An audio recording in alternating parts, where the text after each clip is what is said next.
오늘 우리에게 주신 하나님의 말씀은 마태복음 28장 16절로 20절까지의 말씀입니다. 저와 여러분 한 줄씩 교독하고 마지막 절은 함께 읽겠습니다.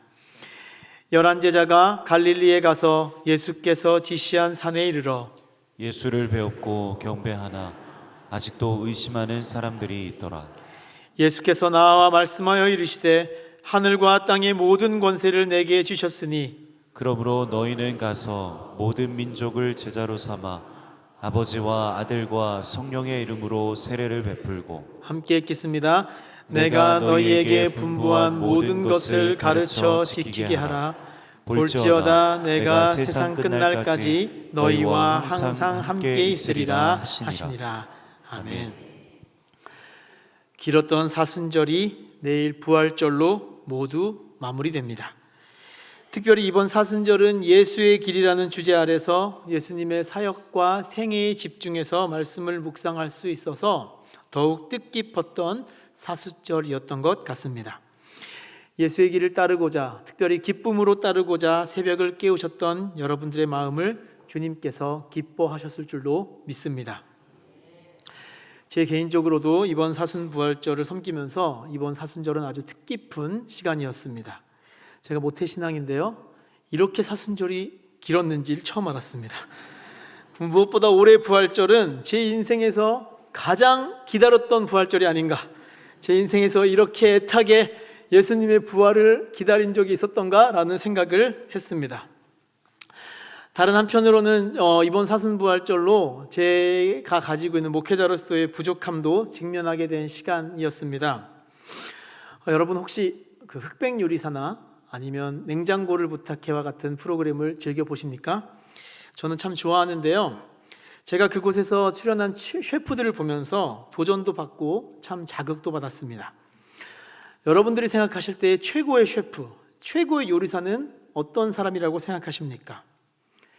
음식을 정말 기가 막히게 준비할 수 있는 셰프들은 참 많지만 제 생각에는 최고의 셰프는 자신이 잘하는 음식만 하는 사람이 아니라 상황에 따라서, 대상에 따라서 먹는 사람에게 필요한 요리를 낼 줄 아는 사람이 최고의 요리사, 최고의 셰프라고 생각합니다.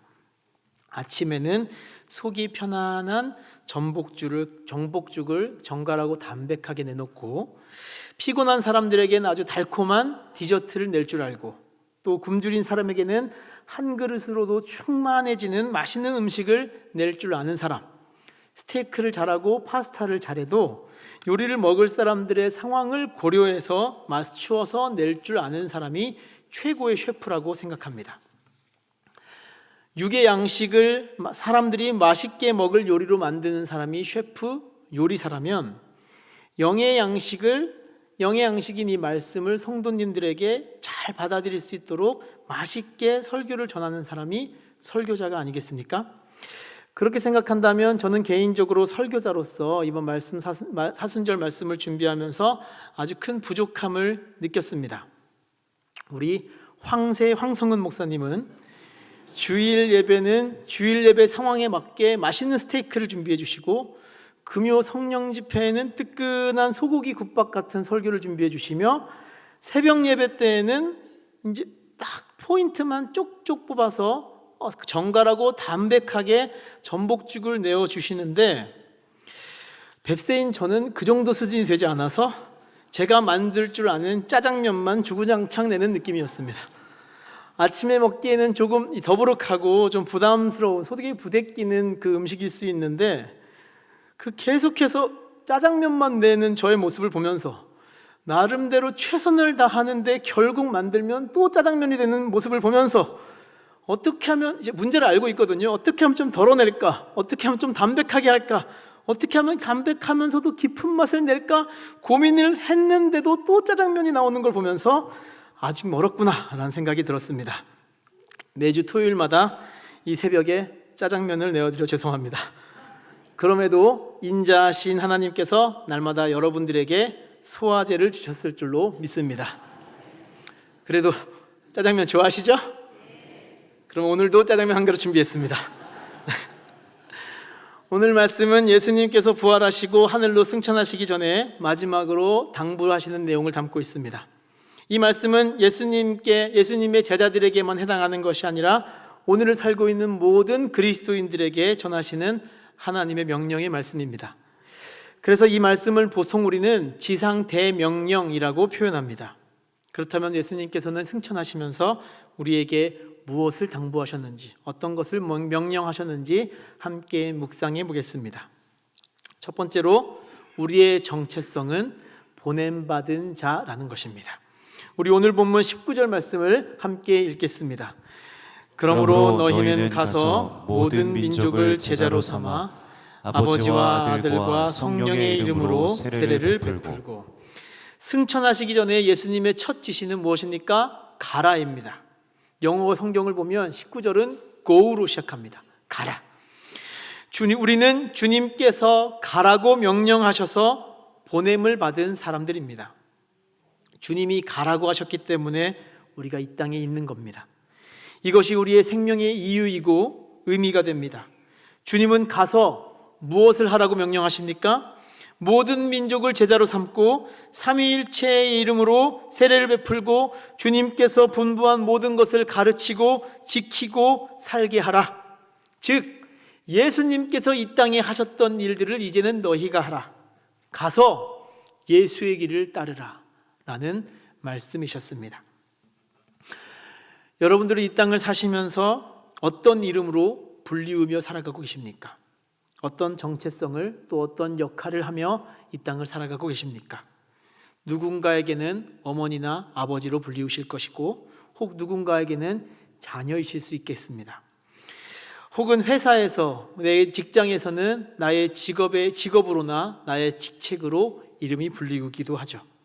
어떤 이에게는 친구로 또 이웃으로 어떤 상황에는 고객이 되기도 합니다.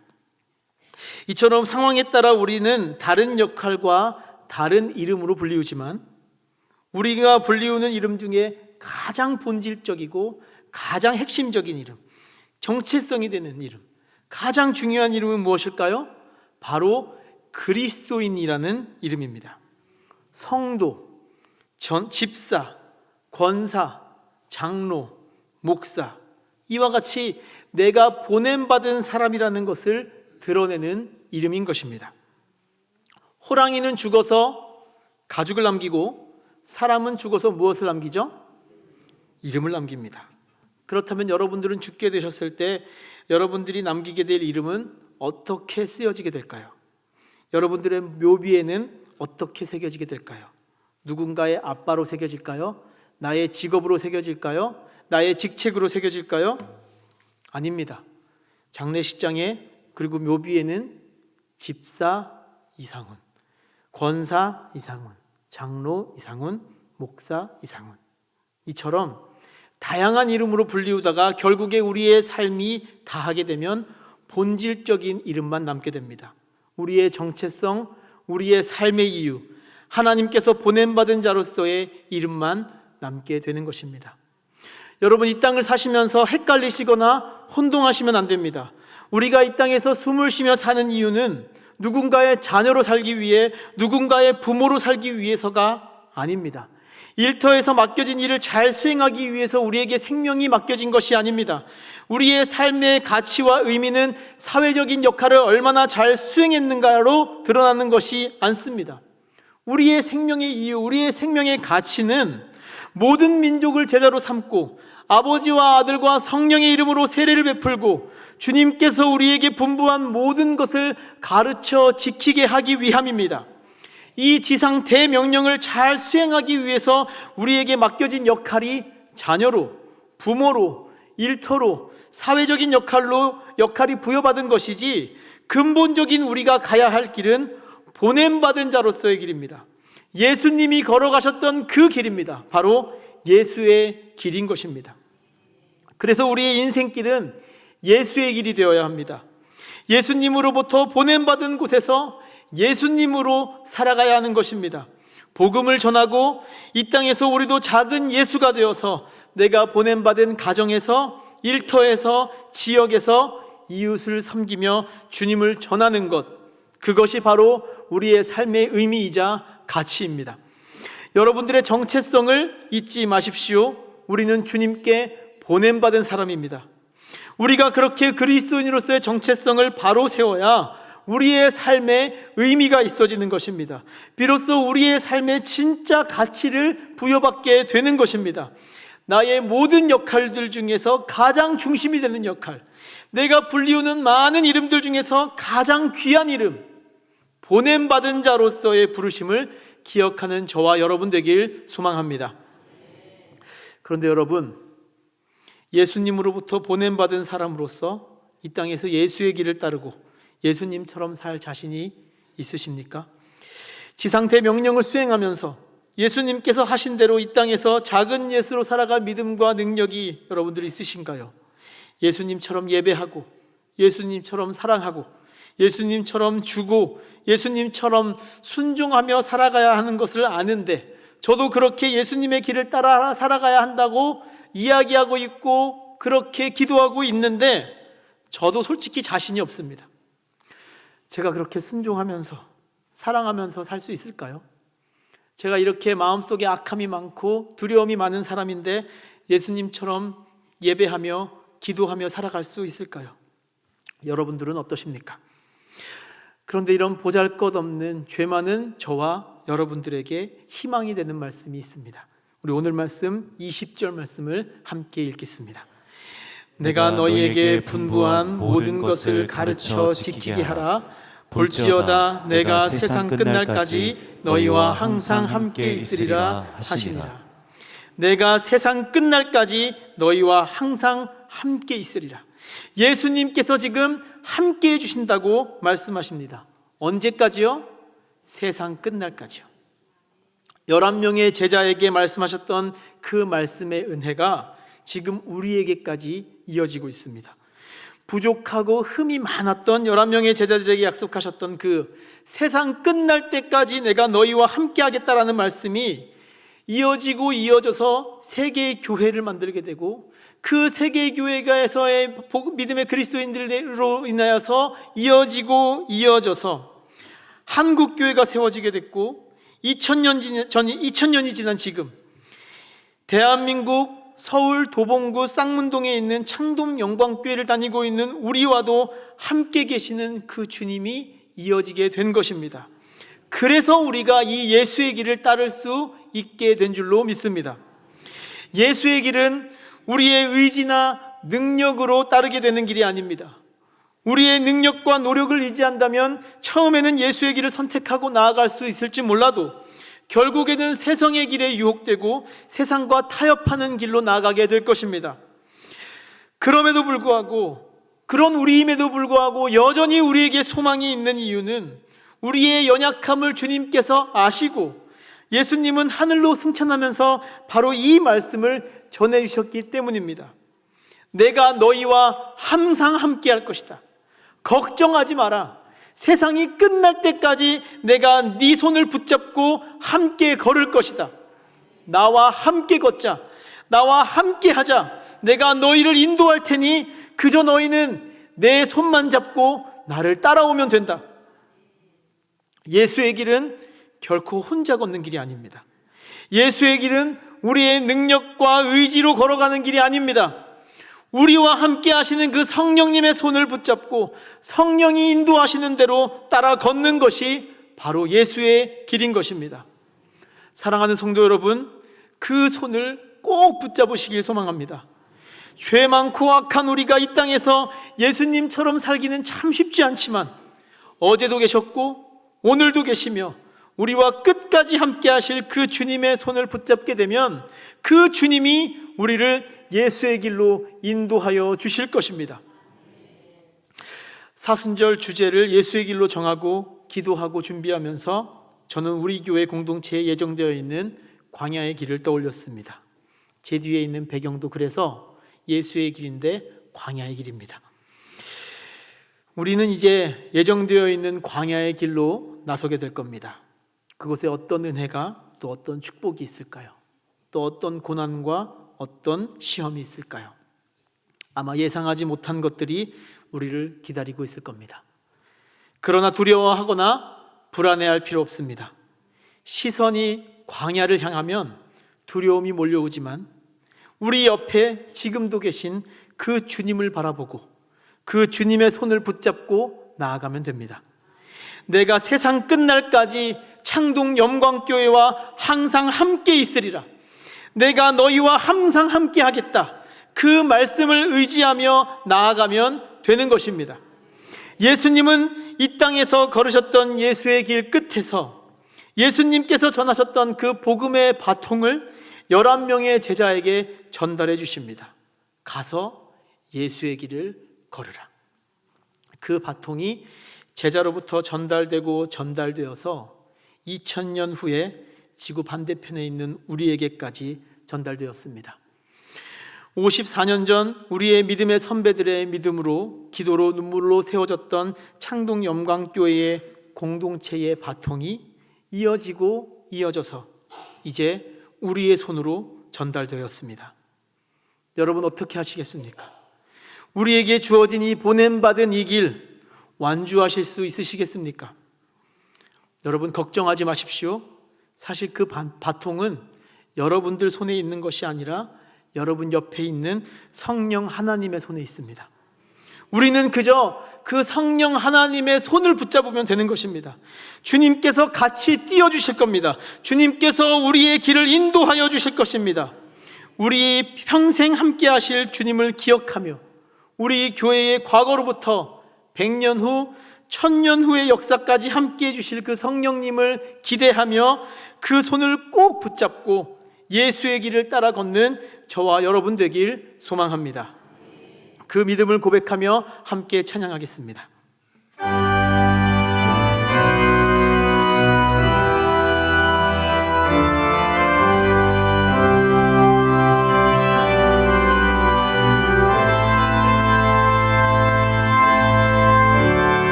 함께 기도하길 소망합니다. 하나님, 예수께서 걸어가셨던 그 길을 우리도 따르게 하여 주옵소서.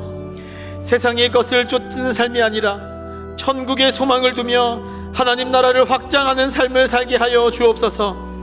사순절 30일 동안 지켜주신 주님께 감사하며 말씀을 통해 주신 은혜를 기억하며 또한 우리의 결단을 주님께 올려드리며 우리 주여 한번 부르고 함께 기도하겠습니다. 주여, 아버지 하나님, 우리의 삶을 예수의 길로 인도하여 주옵소서. 아버지 하나님이여, 우리의 인생길이 예수의 길이 되게 하여 주옵소서. 주님만 의지하며 나아갑니다. 주님을 신뢰하며 나아갑니다. 아버지 하나님이여, 우리가 그렇게 예수님께서 행하셨던 그 놀라운 이적을 경험하며 아버지 하나님께서 하셨던 모든 사역들을 감당하며 살아가는 그 작은 예수로서의 삶을 살아갈 수 있도록 허락하여 주시옵소서. 우리의 삶의 주님의 이적을 발견하기 원합니다. 우리의 삶의 주님의 그 크신 은혜를 발견하기 원합니다. 우리의 주님의 그 기적을 체험하며 살아갈 수 있도록 주여 인도하여 주시고 우리의 삶을 주님께서 붙들어 주시옵소서. 아버지 하나님이여, 우리 공동체가 나아갈 길까지 주님께서 예비하신 줄로 믿습니다. 아버지 하나님이여, 우리의 삶이 주님께 나아가게 되길 소망합니다. 우리 앞에 있는 그 홍해 바다가 갈라지게 하여 주시고 우리 앞에 있는 그 홍해 바다에 주님께서 우리의 손을 붙잡아 주시길 원합니다. 우리의 능력이 아니라 우리의 경험이 아니라 그 주님을 신뢰하며 나아가는 우리가 될 수 있도록 주여 역사하여 주시옵소서. 아버지 하나님이여, 우리의 마음 가운데 역사하시는 주님을 신뢰합니다. 아버지 하나님이 인도하여 주옵소서. 우리의 삶을 책임져 주시고 우리 교회의 주인 되어 주시옵소서. 아버지 하나님 함께하여 주시기 원합니다. 우리 같이 고백하기 원합니다. 여호와께서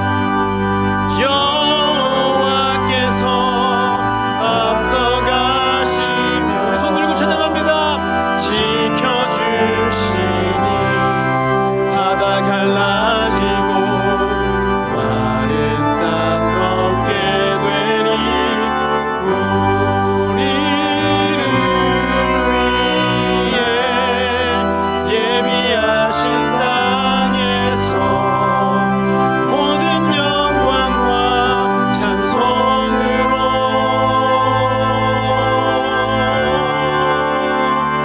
예배드리니.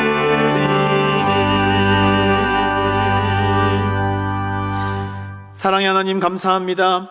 30일 동안 영육이 지치지 않고 예수님이 걸으셨던 그 길을 함께 따르며 우리의 삶과 신앙을 돌아보게 하시니 감사합니다. 주님, 우리에게 주신 은혜대로 살게 하여 주옵소서. 주님이 바라보시는 곳에 시선이 향하고 주님이 흘리는 눈물에 동참하며 주님과 동행하는 삶을 살게 하여 주옵소서. 우리의 삶의 길과 우리 공동체에게 예비되어 있는 광야의 길이 성령 하나님과 함께 걷는 예수의 길이 되기를 소망합니다. 우리를 그 길로 초대하여 주시고 주님 함께하여 주옵소서. 우리가 예수님과 동행할 때에 우리의 삶의 여정 안에 해결되지 않는 문제들이 하나님과 함께하는 문제가 되는 줄로 믿습니다. 삶의 메마르고 어두운 부분들 주님께서 밝게 비추어 주시고 주님을 따르는 자의 축복과 형통을 누리며 주님과 동행함을 간증하는 삶을 살게 하여 주옵소서. 근본이 상고와 영원에 있으며 생명이요 부활 되신 우리 주 예수 그리스도의 이름으로 기도합니다. 아멘.